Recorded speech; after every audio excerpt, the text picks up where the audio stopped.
नमस्कार, स्वागत है झारखंड की फटाफट ताजा बड़ी खबरों में। पहली बड़ी खबर, झारखंड में थम गया चुनाव प्रचार, 20 नवंबर को होगा मतदान। झारखंड में सोमवार शाम से चुनावी शोर खत्म हो गया है। बता दें कि झारखंड के दूसरे चरण की सीटों के लिए झारखंड विधानसभा के दूसरे चरण की सीटों के लिए बुधवार 20 नवंबर को वोट डाले जाएंगे। बता दें कि झारखंड की सभी सीटों के लिए मतों की गणना 23 नवंबर को होगी।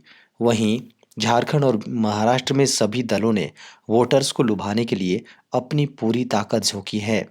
अब यह देखना होगा कि जनादेश किसके पक्ष में आता है। वहीं झारखंड के दूसरे चरण में 38 सीटों पर 20 नवंबर को मतदान होगा। दूसरे चरण की अधिकांश सीटें संताल प्रमंडल तथा कोयलांचल क्षेत्रों में स्थित है, जहां चुनाव प्रचार के आखिरी दिन सभी राजनीतिक दलों ने अपनी पूरी ताकत झोंकी। चुनाव आयोग ने जारी किए आंकड़े, झारखंड में इस बार 7 गुना अधिक जब्त हुई नकदी शराब। महाराष्ट्र और झारखंड में विधानसभा चुनाव होने में अब मात्र एक दिन बचे हैं। इस बीच चुनाव आयोग ने अब तक दोनों राज्यों में प्रलोभन के खिलाफ सख्त कार्रवाई की है।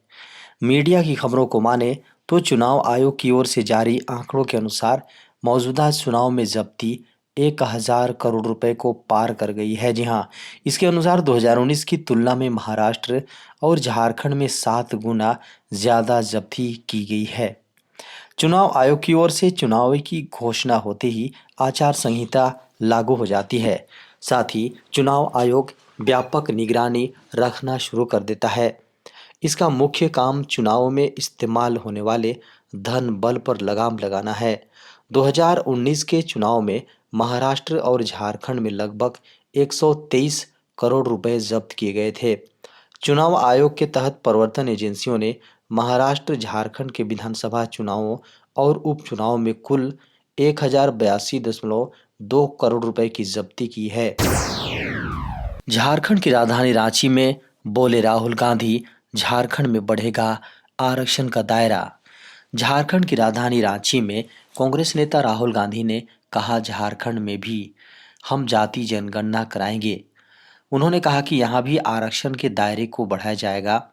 एसटी के आरक्षण को 26 से 28%, एससी आरक्षण 10 से 12%, ओबीसी रिजर्वेशन 14 से 27% करेंगे। उन्होंने कहा कि हम इसके लिए कोशिश कर रहे हैं, पर बीजेपी के लोग इसे रोक रहे हैं, इसे आगे नहीं जाने दे रहे। बता दें कि विधानसभा चुनाव के लिए प्रचार खत्म होने के पहले सोमवार को राहुल गांधी ने राजधानी रांची में पत्रकारों से बात की। उन्होंने कहा कि मैं लगातार इस बात को कह रहा हूं कि नरेंद्र मोदी देश का धन जल, जंगल, जमीन 3-4 अरबपतियों को देते हैं। अडानी को 1 लाख करोड़ रुपए की वैल्यू वाली मुंबई के धारावी की जमीन देने की कोशिश कर रहे हैं। झारखंड में अचानक ठंड के बढ़ने से न्यूनतम तापमान में हुई गिरावट। झारखंड में अचानक से ठंड की वृद्धि होने के कारण न्यूनतम तापमान में गिरावट आई है। बता दें कि न्यूनतम तापमान लगातार गिरता जा रहा है। खबर है कि रविवार को सुबह से ही हवा की गति तेज रहने के कारण झारखंड के 18 जिलों का न्यूनतम तापमान 15 डिग्री से नीचे गिर गया है। बता दें कि ज़्यादा ठंड की बात करें तो खूंटी और लोहरदगा में सबसे ज़्यादा ठंड रही। इन दोनों जिलों में न्यूनतम तापमान 11 डिग्री पहुंच गया है। खबर है कि इस कारण इन दोनों जिलों में दिन भर ठंड का एहसास होता रहा। वहीं सिमडेगा में भी तापमान 11.3 डिग्री रहा। राजधानी रांची की बात करें तो यहाँ न्यूनतम तापमान 13.5 डिग्री रहा। मौसम विभाग की माने तो आने वाले दिनों में तापमान में और गिरावट आ सकता है। आसमान साफ रहेगा और धूप खिली रहने के बाद भी ठंड का एहसास होगा। चुनाव आयोग ने दिया सोशल मीडिया से विवादित कंटेंट हटाने का आदेश। चुनाव आयोग ने भाजपा को सोशल मीडिया से विवादित कंटेंट हटाने का आदेश दिया है। मीडिया की खबरों को माने तो चुनाव आयोग द्वारा झारखंड के सीईओ को भेजे गए पत्र में कहा गया है कि यह वीडियो पोस्ट सांप्रदायिक और दिग्भ्रमित करने वाला है। इससे पहले झारखंड मुक्ति मोर्चा और कांग्रेस इस मामले की शिकायत लेकर चुनाव आयोग पहुंचा था। खबरों की माने तो चुनाव आयोग ने बीजेपी द्वारा सोशल मीडिया प्लेटफॉर्म पर किए गए पोस्ट के मामले में सीईओ को कार्रवाई करने का आदेश दिया है। साथ ही सोशल मीडिया पर किए गए पोस्ट को तत्काल हटाने का आदेश दिया है। बताया जा रहा है कि चुनाव आयोग द्वारा झारखंड के सीईओ को भेजे गए पत्र में कहा गया है कि कांग्रेस और झारखंड मुक्ति मोर्चा ने सोशल मीडिया एक्स और बीजेपी स्टेट यूनिट के फेसबुक पर किए गए पोस्ट के सिलसिले में शिकायत की है। कोविड वायरस हो सकता है कैंसर के इलाज में मददगार। कोरोना वायरस से जुड़ी एक पॉजिटिव खबर सामने आई है। कुछ डॉक्टर्स को ऐसा लग रहा है कि कोविड वायरस कैंसर के इलाज में मददगार साबित हो सकता है। खबरों की माने तो कई कैंसर के मरीजों को कोविड होने के बाद उनके ट्यूमर का साइज घट गया। इसे देखकर डॉक्टर्स भी हैरान थे और उन्होंने स्टडी की, जिससे मिलने वाले रिजल्ट ने शोधकर्ताओं में उम्मीद जगाई है। कोविड-19 और कैंसर से जुड़ी यह research Northwestern Medicine Canning Thoracic Institute में हुई थी। यह नवंबर के जर्नल ऑफ क्लिनिकल इन्वेस्टिगेशन में छपनी है। कोविड के समय यह देखा गया कि जो लोग कोरोना वायरस से काफ़ी ज़्यादा बीमार हो गए थे, उनका ट्यूमर सिकुड़ गया या धीरे धीरे बढ़ा। इस पर यूनिवर्सिटी के चीफ अंकित भारत ने बताया, हमें नहीं पता था कि यह सही है या नहीं, क्योंकि मरीज काफ़ी बीमार थे। क्या ऐसा हुआ कि इम्यून सिस्टम इतना ट्रिगर हो गया था कि वह कैंसर सेल्स को भी मारने लगा। बता दें कि कुछ केसेस देखकर डॉक्टर ने अपनी टीम के साथ इस पर और जानकारी जुटाने के लिए स्टडी की है। डॉक्टर भारत और उनकी टीम को पता लगा कि सार्स कोविड 2 जब बॉडी में होता है तो शरीर की मोनोसाइट सेल्स अलग तरह से व्यवहार करती हैं। भारत की जीसैट N2 सैटेलाइट को लॉन्च करेगी एलन मस्क की कंपनी स्पेस एक्स।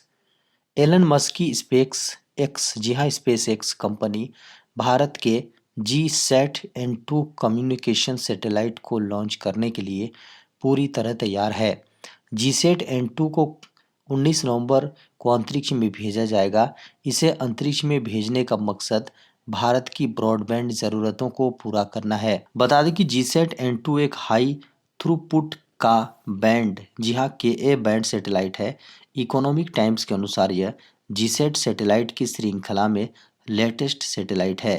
GSAT-N2 को सरकारी स्वामित्व वाली न्यू स्पेस इंडिया लिमिटेड यानी NSIL ने डेवलप किया है और इसरो की वाणिज्यिक शाखा NSIL GSAT-N2 के फंड और संचालन के लिए जिम्मेदार है। बता दें कि इस उपग्रह का मिशन जीवन काल 14 वर्ष है। इसे 19 नवंबर 2024 को फ्लोरिडा के कैप कैनावेरल से लॉन्च किया जाना है। इसरो के चेयरमैन एस सोमनाथन ने बताया कि स्पेस एक्स का फाल्कन 9 19 नवंबर को इसरो के GSAT-20, जिसे GSAT-N2 भी कहा जाता है, को लॉन्च करेगा। बता दें कि सैटेलाइट का वजन 4700 किलोग्राम है। यह satellite high speed broadband, internet connectivity और डिजिटल वीडियो और ऑडियो ट्रांसमिशन प्रदान करेगा। लाखों सरकारी कर्मचारियों के लिए खुशखबरी, मिलेगा 2.86 फिटमेंट फैक्टर। जैसे जैसे महंगाई बढ़ती जा रही है, उसके साथ ही कर्मचारियों की अपनी सैलरी को लेकर चिंताएं भी बढ़ती जा रही हैं। लेकिन हाल ही में सामने आ रहे अपडेट के बाद कर्मचारियों की ये टेंशन छूमंतर होने वाली है।